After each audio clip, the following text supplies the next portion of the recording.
اللہ الرحمن الرحیم الف لام میم تنزیل الکتاب لا ریب فیہ من رب العالمین۔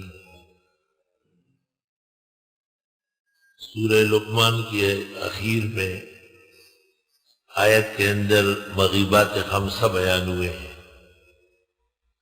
ان اللہ عنده علم الساعة وينزل الغیث، قیامت کا علم صرف خدا کو ہے، بارش کب ہوگی اللہ کے علم میں ہے۔ وَيَعْلَمُ مَا فِي الْأَرْحَامِ، بچہ کا حال اللہ کو معلوم ہے۔ وَمَا تَدْرِي نَفْسٌ مَاذَا تَكْسِبُ غَدًا،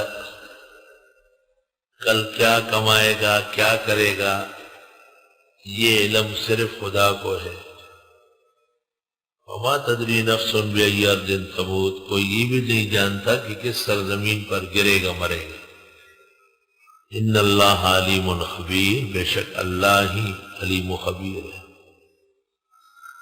یہ غیب کی پونجیاں ہیں اور غیب کی کنجیاں ہیں۔ مفاتیح الغیب خمس لا یعلمها الا اللہ، یہ علم غیب کی چابیاں ہیں۔ علوم غیب کو جو تالے لگے ہیں ان کے یہ 5 چابیاں ہیں، اور یہ چابیاں اللہ نے اپنے پاس رکھی ہیں۔ تالے کو چابی اس لیے لگتی ہے کہ ایک اس کو کھول سکے کوئی اور نہ کھولے۔ غیب کے خزانوں کو تالے لگے ہوئے ہیں اور ان کی چابیاں اللہ کے ہاتھ میں ہیں۔ نہ نبی کو، نہ ولی کو، نہ زندے کو، نہ مردے کو، کسی کو حاصل نہیں۔ اس پر اولین و آخرین امت محمدیہ کا اجماع ہے۔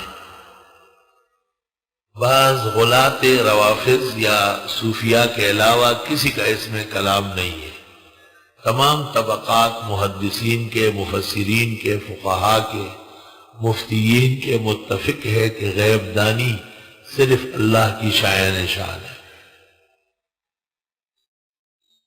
2-3 باتیں یاد رکھی جائے گا۔ ایک بات یہ کہ علم الغیب اور چیز ہے اور علم اور چیز ہے۔ علوم اللہ نے انبیاء کو دیے ہیں، وَعَلَّمَكَ مَا لَمْ تَكُنْ تَعْلَمُ، آپ کو وہ علم دیا ہے جو آپ نہیں جانتے تھے۔ وَكَانَ فَضْلُ اللَّهِ عَلَيْكَ عَظِيمًا، خدا کا فضل آپ پر بہت بڑا ہے۔ غیب کا علم، ان اللہ یعلم الغیب، غیب دان صرف خدا ہے۔ علم الغیب کی تعریف روح المانی کے حوالے سے کل کی تھی۔ علم الغیب ما لم یوحى به، علم غیب جو وحی سے حاصل نہ ہو۔ ولم یقم علیہ دلیل، اور وہ محتاج دلیل بھی نہ ہو۔ پیغمبر کا علم دلیل کا محتاج ہے، قرآن و سنت اس کے دلائل ہیں۔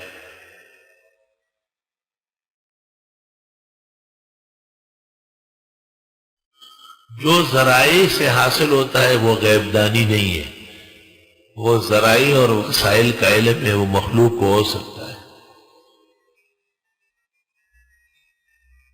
سلیمان علیہ السلام کا تخت اڑتا تھا، معجزہ تھا۔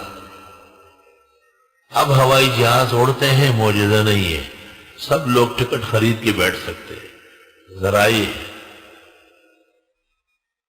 بغیر آلے کے پیٹ کا حال جاننا اللہ تعالیٰ کی شان ہے، اور عیسیٰ علیہ السلام کو یہ معجزہ دیا تھا، وَأُنَبِّئُكُم بِمَا تَأْكُلُونَ وَمَا تَدَّخِرُونَ فِي بُيُوتِكُمْ۔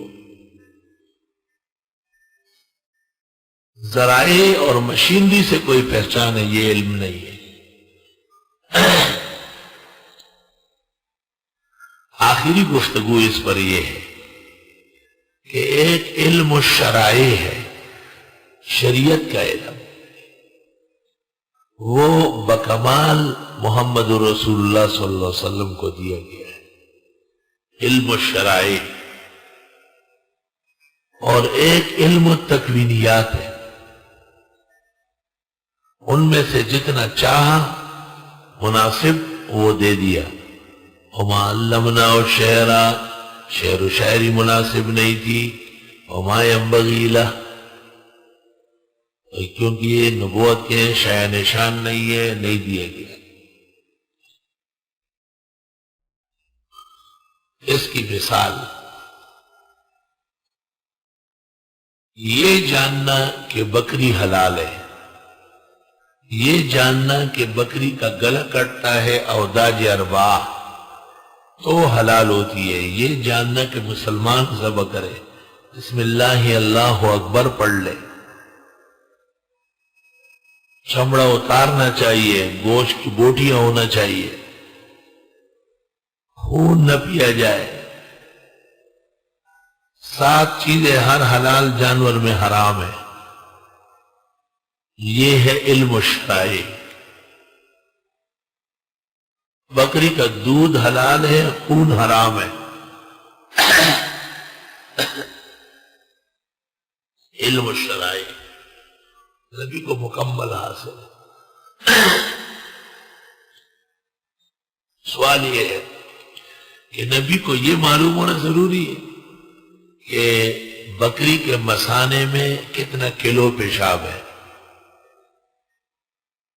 اور بکری کے اوجڑی میں کتنی مینگنیاں ہیں، اور بکری کے جسم پر کتنے بال کھڑے ہیں. یہ تکوین کا علم ہے، خدا کو ہے، نبی کی شان کے لائق نہیں ہے.